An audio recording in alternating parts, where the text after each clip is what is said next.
다음 내용을 잘 설명해 주세요. 외국어 공부하기와 AI 활용. 외국어를 공부하는데 필요한 사항 중에서 AI를 활용하면서 온라인으로 공부한다면 언어 교환을 꼭 집어넣어야 도움이 될 수 있다. 왜냐하면 어, 다양한 경로로 서로 나는 베트남어를 공부하고 베트남 사람은 한국어를 공부할 때 서로 도움을 줄 수 있는 여지가 많기 때문에 언어 교환을 통해서 하면 좋다. 특히 온라인 언어 교환은 아주 좋은 방법 중에 하나입니다.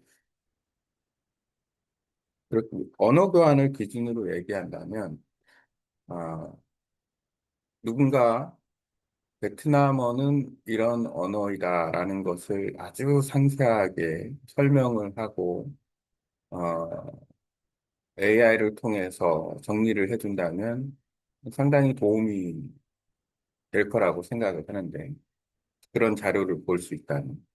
반대로 생각하면 내가 한국어는 이런 언어다라고 정리를 해주면 베트남 사람이 한국어를 배울 때 도움이 되지 않을까라는 생각이 듭니다. 그래서 오늘은 한국어에 대한 외국인 입장에서 특히 베트남 사람 입장에서 한국어를 바라봤을 때 한국어는 어떤 언어일까라는 생각을 한번 해보게 됩니다. 그거는 마찬가지일 거예요.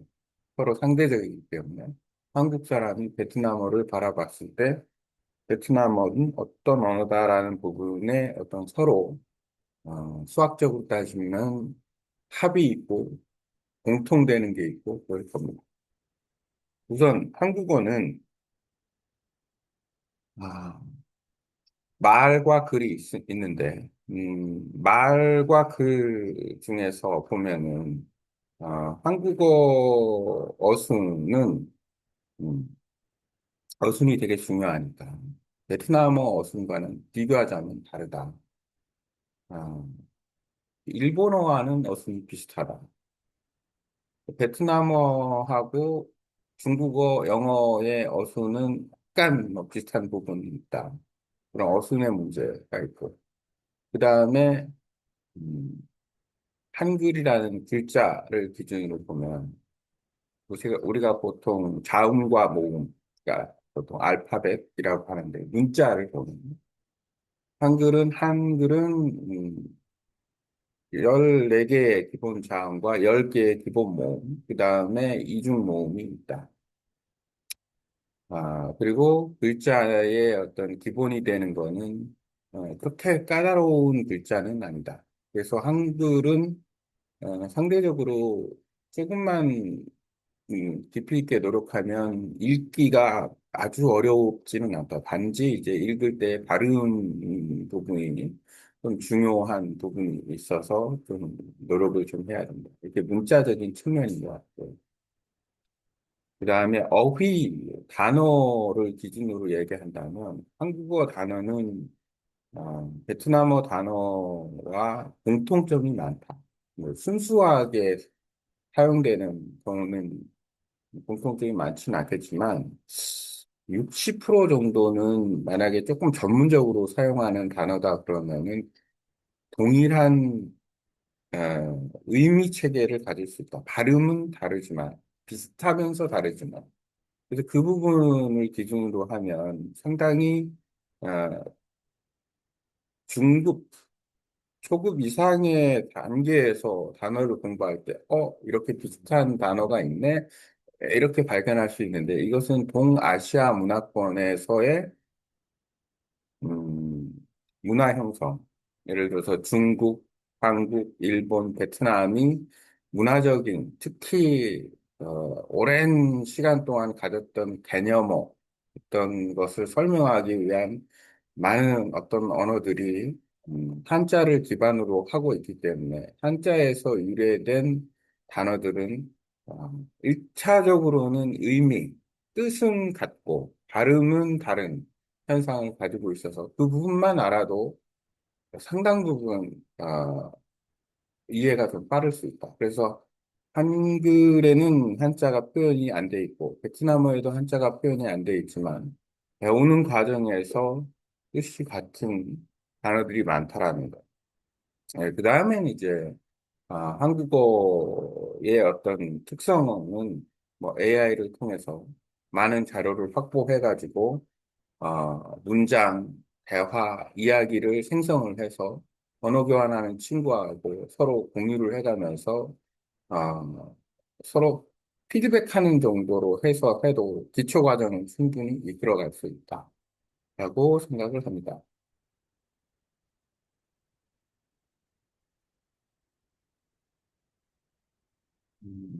이 자료를 이제 이게 부제 자막이 뜬다면 이걸 이용해서 이제 그 베트남 사람들이 읽을 수 있는 팟캐스트로 들을 수 있는 마인드맵 또는 아,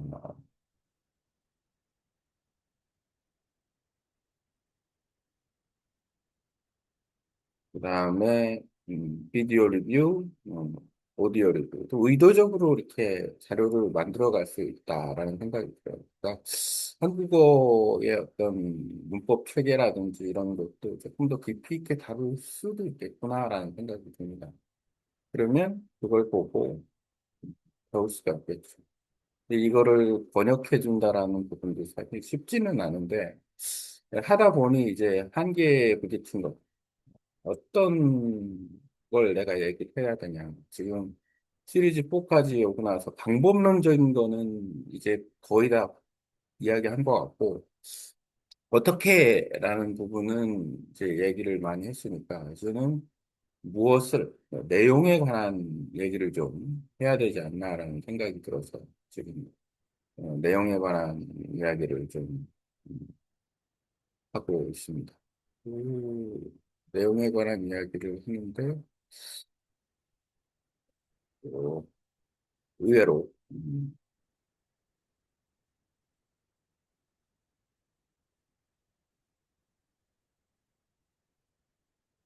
내가 예시를 들지 않은 것까지도 예시를 해주는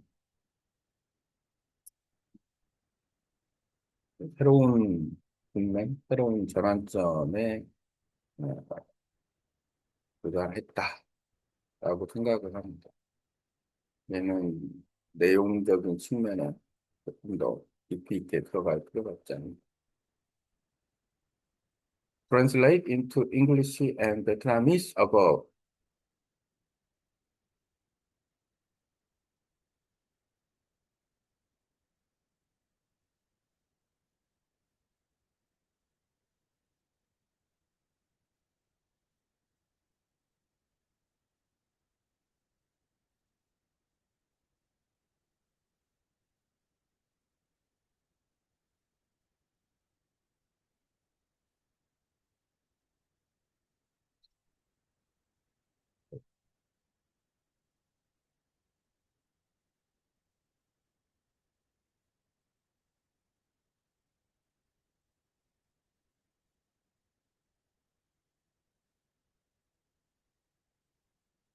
외국어 공부와 AI 활용, 언어 교환 중심 접근, AI와 함께하는 외국어 학습의 핵심. 외국어를 공부할 때 AI를 활용한 온라인 학습은 큰 도움이 됩니다. 특히 요즘은 음성인식, 번역, 문법 교정, 발음 교정, 문자 생성 등 다양한 기능이 AI로 가능하기 때문에 개인이 혼자서도 상당히 높은 수준까지 학습할 수 있습니다. 하지만 AI만으로는 실전 대화 능력을 충분히 키우기 어렵습니다. 그래서 반드시 언어 교환을 병행하는 것이 중요합니다. 언어 교환의 중요성. 언어 교환은 서로의 언어를 배우고 가르치는 상호 학습 구조입니다. 예를 들어 한국 사람은 베트남어를 배우고 베트남 사람은 한국어를 배우면서 서로 대화를 통해 실력을 높일 수 있습니다. 이 과정에서 AI가 보조 도구로 작동하면 훨씬 효율적입니다. 예를 들어, 대화 내용을 녹음하고 AI가 문법을 교정하거나 서로의 발음을 분석하고 교정 제안을 주거나 대화 주제를 AI가 생성해주는 방식으로 학습의 질이 높아집니다. 상대 언어에 대합니다. 언어 교환을 진짜로 효과적으로 하려면 상대 언어 구조를 이해하는 것이 중요합니다. 즉, 한국인이 베트남어를 설명할 수 있을 정도로 이해하고, 베트남인이 한국어를 체계적으로 설명할 수 있을 정도로 이해하는 것. 그렇게 서로가 자기 언어를 설명 가능한 언어로 만들어주면 AI가 그 내용을 정리하고 비교 분석해주면서 학습의 깊이가 커집니다. 한국어는 어떤 언어인가? 베트남인 시각에서 보면 한국어를 배우는 베트남인의 입장에서 보면 다음과 같은 특징이 있다. 말과 그 어순이 차이. 한국어 어순, 주어, 목적어, 동사가 있고, 베트남어 어순은 주어, 동사, 목적어. 영어, 중국어와 비슷한 구조, 따라서 어순 적응이 처음에는 어렵다. 한국 사람도 베트남어를 배울 때 마찬가지지만 이미 영어를 배웠기 때문에 조금 쉬운 부분은 있다. 반면 일본어, 한국어의 어순은 비슷해서 일본어 학습자는 한국어를 더 쉽게 익힐 수 있다. 문자 한글의 구조. 한글은 14개의 자음 10개의 이중 모음으로 이루어지는데, 글자 구조는 자음, 모음, 받침 형태로 규칙적이며 논리적이다. 알파벳처럼 소리 기반 문자이기 때문에 원리를 알면 읽기 자체는 어렵지 않지만, 발음의 정확도와 억양은 연습이 필요합니다. 어휘, 공통 어휘 한자어. 한국어와 베트남은 동아시아 한자 문화권에 속한다. 특히 전문어나 개념어, 예, 경제문화, 사회 등은 60% 이상 의미가 유사한 단어를 공유합니다. 발음은 다르지만 뜻은 거의 같습니다. 한국어 경제, 베트남어 낀대, 한국어 문화, 베트남어 은화. 이런 공통 단어를 인식하면 중급 이상 학습 단계에서 큰 도움이 됩니다. AI의 언어 교환의 실제 학습법. AI를 단순한 번역 도구가 아니라 대화 파트너이자 학습 코치로 활용할 수 있습니다.